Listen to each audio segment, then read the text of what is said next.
Okay, so it opens and Parker's doing some side stuff. And then Liz Allen overhears some kids crying that class is too long and they just want to get out of class. And then they say that they don't want to do work with the test tubes anymore. And then Liz is like, quiet.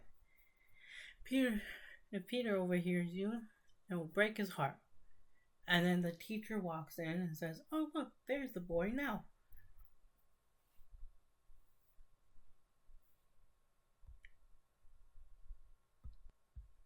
And he says he's our best science student.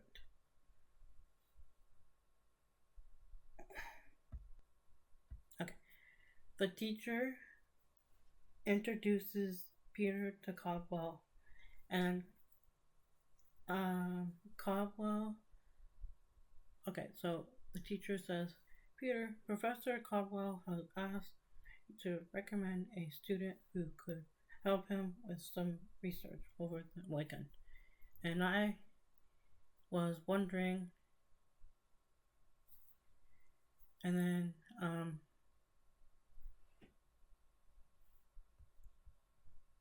he's all like, I was wondering if it could be you.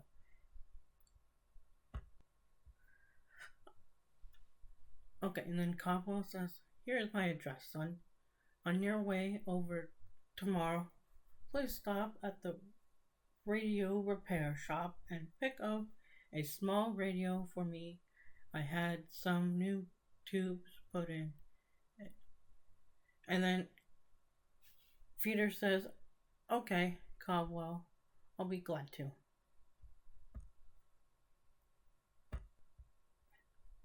Okay, and then before Peter goes to Caldwell or the shop, Peter and Flash have this little interaction because Flash is his bully.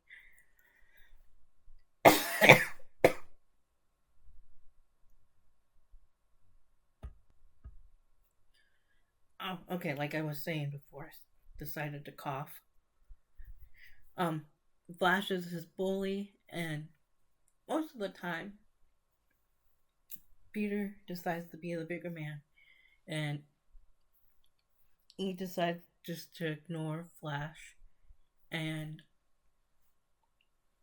he just decides to do his own thing, and starting to run out of things and just say and. But anyways, like when he decides to go be Spider-Man, or when he's working on his homework in school, he just decides to ignore Flash when he's saying mean things to him, and he just ignores him and he decides to work on his homework. But anyways, Flash says, well, so Teacher's Pet is gonna help the nice little doctor with some experiments this weekend, huh? Well, us other dumbheads waste time having dates and living it up. And then Peter, like I said, decides to be the bigger person and just ignore him and says, knock it off, Flash. You're darn right I jump at the chance to work with a brilliant man like Dr. Cobwell. As for you being a dumbhead, it's nothing to be ashamed of. You were just born that way. Okay, now Peter decides to. Now that Flash was like, oh yeah, I gave Peter. And then Flash is like, oh yeah, I'm gonna have a big date this weekend, or whatever he's thinking in his head. Peter decides to walk away, and he took his spider suit with him, and he decided to put it on under his clothes because he's probably thinking that, I don't know, he's always thinking that something's gonna happen. And then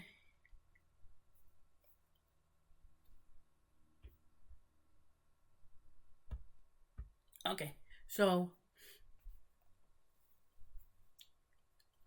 Peter ends up doing what Doctor Cod.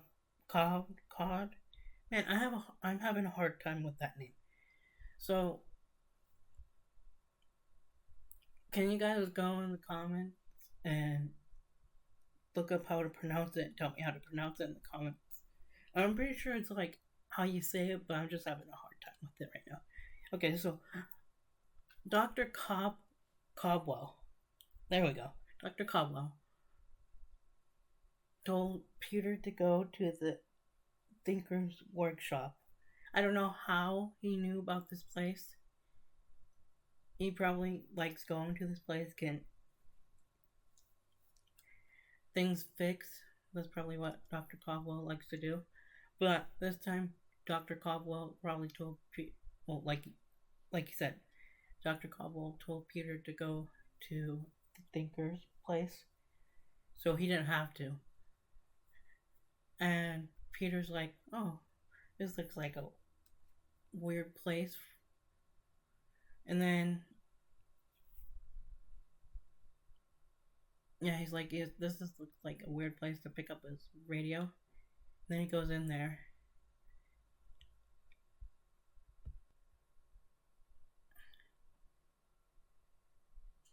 Okay, now inside the shop, the Thinker, or sorry, I have a hard time with that one too. I want to say Thinker. No, the Tinkerer says, "What can I do for you, my boy?" And then Peter says, "I'm here to pick up a radio for Dr. Cobwell." Okay, so before we go to the next slide or next page, whatever, Peter's thinking in his head is like, "Gosh, this guy looks like an old guy, like an old grandpa, or like someone from a fairy tale, which could also look like an old grandpa."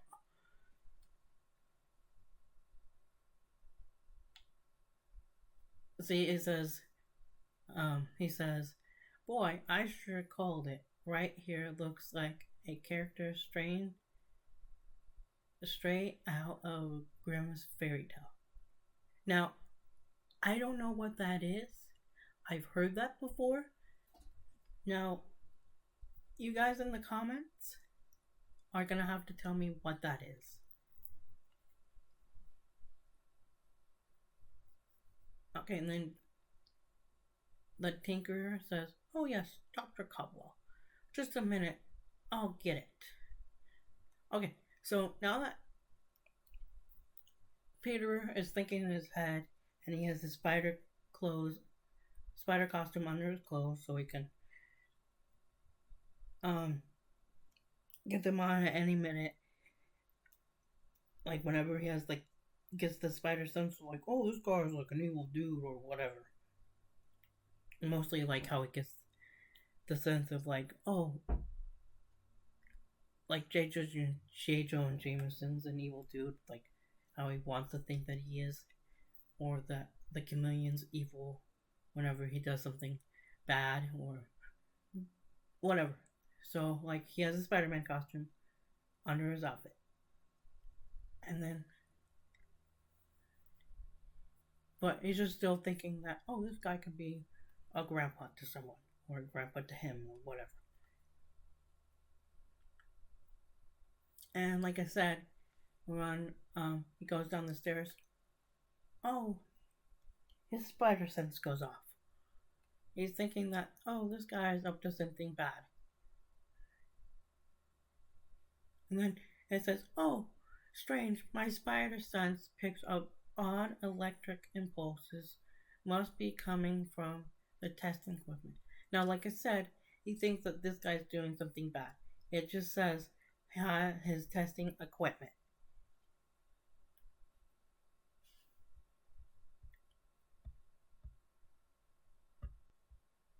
Okay, now we go down to the basement. And, I mean, Spider-Man slash Peter Parker, doesn't matter how you want to call it, how you want to say it, how you want to call him. I mean, he could be true. I mean, it could be true that he is an evil guy, or or he could just be nice and he just makes things for the bad guys, or he makes things for both people, good guys and bad guys. But that's not the truth. He makes things for bad guys, but before he started doing that, he was portrayed to be an alien. So I won't say Peter Parker anymore. So Spider-Man was right. He was doing something bad, or let's just say he is a bad guy, and he's working with aliens. Maybe he is an alien himself. No, I'm just kidding. He is an alien himself. So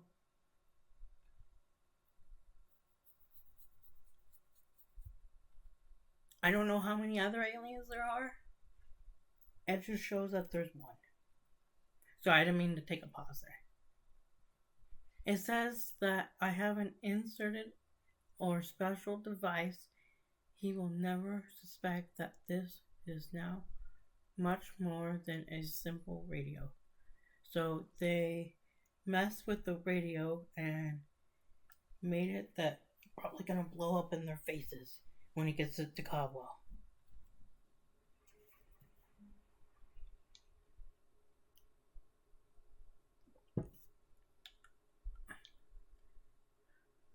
Okay, so there's two aliens. Plus him because he's probably an alien.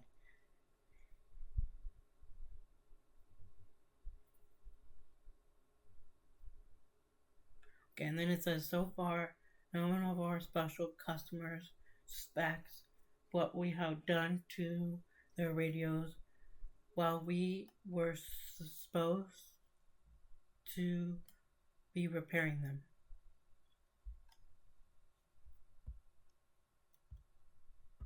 Okay, and then the Tinker takes the radio back up to Peter Parker, even though that Spider-Man has no idea what's going on down in the basement. Okay, then we finally get to Dr. Cobwell's lab. Finally pronounce it right. And then Cobwell says, yes, I heard the Tinker's prices were ridiculous. Cheap, that's why I took my radio to him, but enough of that. Here's the experiment I want you to work on for me. Okay, and then we see something like where Spider-Man's thinking in his head. And he's probably thinking like something was going on. And like what I was talking about, like, and this is what he's thinking.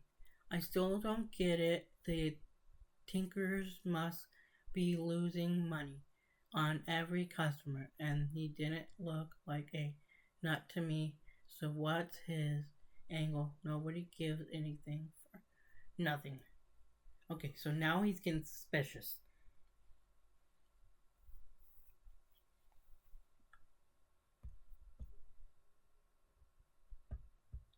Okay, now Spider-Man keeps thinking about the Tinker. He's like, oh, this is getting batty. I've got to forget the Tinker and can concentrate on what I'm doing. And then, so like, he's still getting suspicious about him. And then he's like, but something about him keeps sticking in my craw. And then he's got that. Well, I don't know what this means, but like when he has that double face thing, but like he's got that spider sense, and he's thinking, and he's like, wait, I know those electrical pulses which I sensed in his shop. Now I sense them in here. The part of me which okay, fine. So I thought like I didn't know what that meant, but like it just shows that he's doing the spider sense again. So sorry Sorry for not knowing. I'm being a dummy real quick. Anyways, the part of me which is Spider Man is reacting suspiciously to them. I've got to check this out. Anyways, what he's talking about is the reason he has a Spider Man, Spider Sense going off is because the things that they put in the radio. That's what his Spider Sense is telling him. But where can. And then he goes over to the.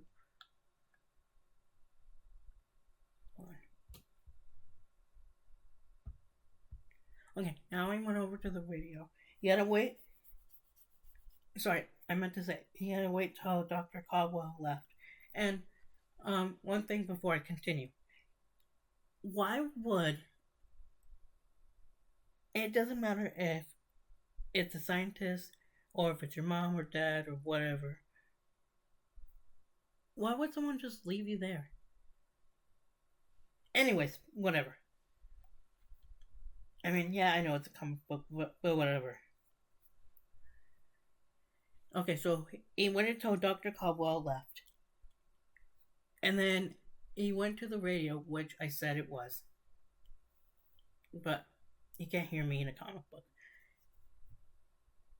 And then he's all like, hey, no ordinary radio had gadgets like that inside of it.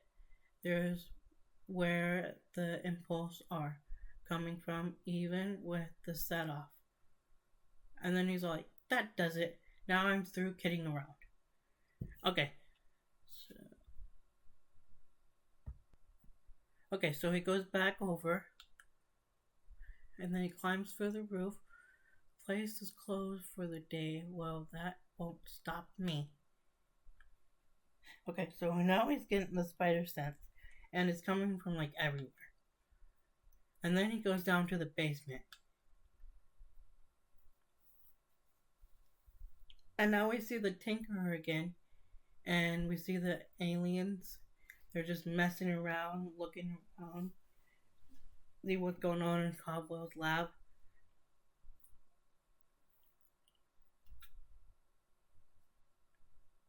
And then they're all like, an inside oscillated room, workroom.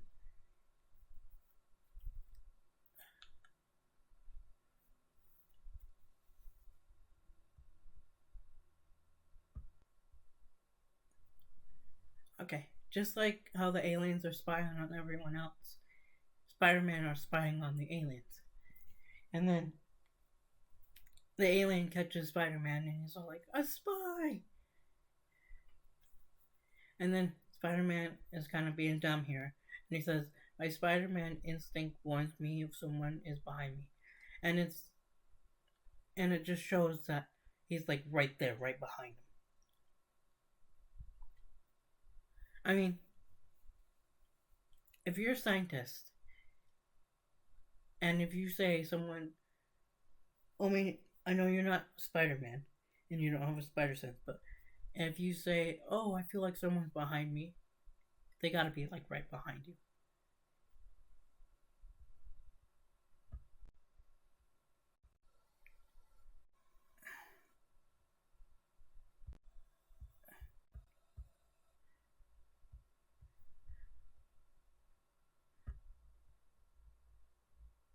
Okay. Oh, okay, and then the alien gets out his gun and starts shooting at Spider-Man. And then Spider-Man ducks. And then he jumps into a trap. And then the aliens are like, plus the Tinker, which looks like he's an alien too, but I'm not really sure. And then they're all like, the costume Earth creature sees him. It's not gonna be that easy, buddy boy. Oh, sorry, I meant to say, Spider-Man says, it's not gonna be that easy, buddy boy. And then he starts jumping over them and says, see what I mean?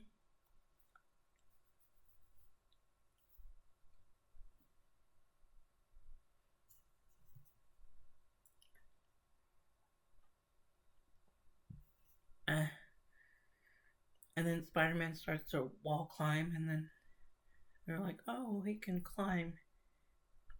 And then they're like, "Get him!"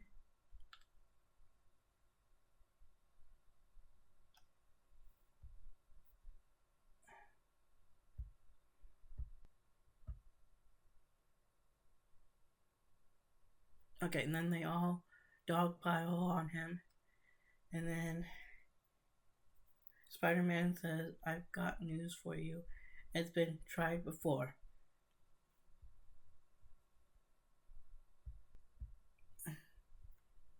Okay, and then they're like, "His strength is greater than we suspected.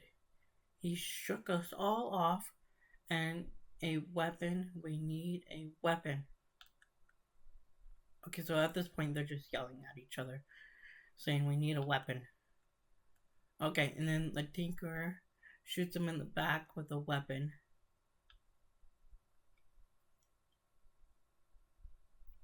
And they all start to come at him, and then Spider-Man says, "It would have."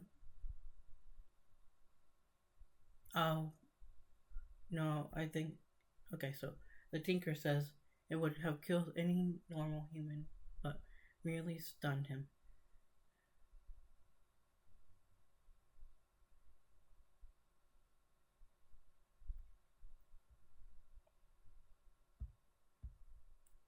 So they put him in this cage-looking thing, or glass cage-looking thing, and then the Tinker says he is the only mortal on Earth who even suspects our presence here, the only one who knows master plan. And then the alien says there is no question about it. He must be destroyed. Release the air from the resto glass pressure. And then the alien says within minutes Spider-Man will no longer be a menace to us. Spider-Man says, "I've got to move fast." The control panel also opens and shuts the crazy little mousetrap.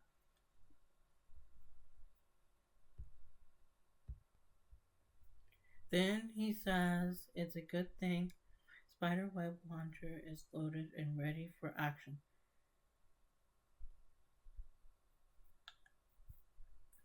Can't afford to miss. Okay, and then he just shoots his way out of the contraption.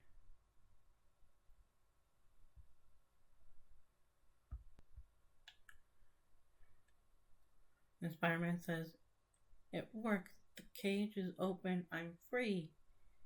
Then the aliens say, "Look, it's impossible. He's loose. Spider-Man is loose."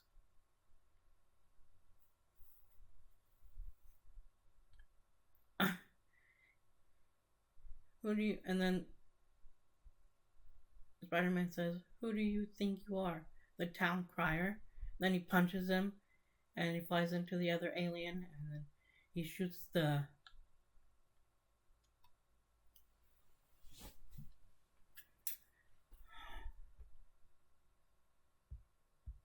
Then he shoots the computer. Everything's on fire. The Tinker tries. The aliens and the Tinker tries to flee. Then Spider-Man grabs the Tinker. Everything's just a haze now.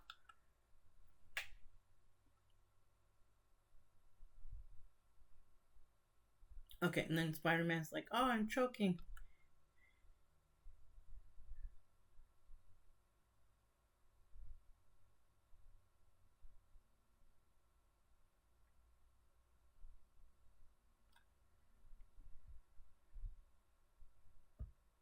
And Spider-Man's like, "I gotta disappear before anyone sees me." And then the people on the ground's like, "Hey, look, it's Spider-Man. Maybe he started the fire. But why?" Uh, Meanwhile, a strange spacecraft begins to streak away from Earth. Safe at last, press the button which will destroy all spy devices. by remote control. It is done. We can never again return to Earth. They will be on guard from this day on. And back at the laboratory of Dr. Caldwell, I re examined the radio and it's perfectly normal now. No devices, no impulses, no, nothing. He comes, here comes Dr. Caldwell. He looks excited.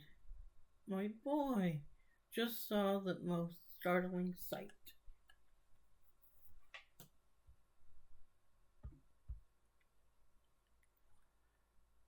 Dr. Caldwell doesn't remember what he wanted to say. He thought he imagined everything that he thought he saw. And then Peter Parker's like, "Are you sure, Doc?"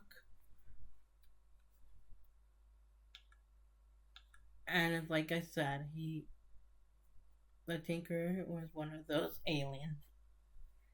It was just one of that old man was just one of those masks. Was just a mask.